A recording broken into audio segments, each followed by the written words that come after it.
দোস্ত, আমরা কিভাবে জানতে পারবো কি কোনো মানুষের উপরে জাদু কেউ করেছে বা কারোর উপরে সেহর করা আছে?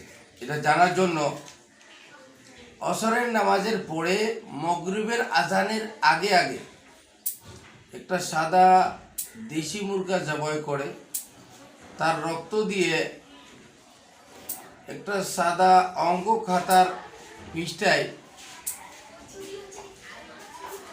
লিখতে হবে, জাদু বরগর্দনে জাদুগরা, জাদু বরগর্দনে জাদুগরা। 3 বার লিখে যার উপরে সন্দেহ হয় যে কেউ জাদু করেছে বা তার উপরে সেহর রয়েছে,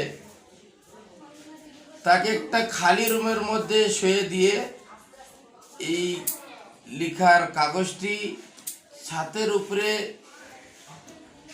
ভালো করে আঠা দিয়ে লাগিয়ে দিতে হবে। আর সেই মানুষটা সেই লেখাটি দেখতে থাকবে, দেখতে দেখতে ঘুমিয়ে যাবে।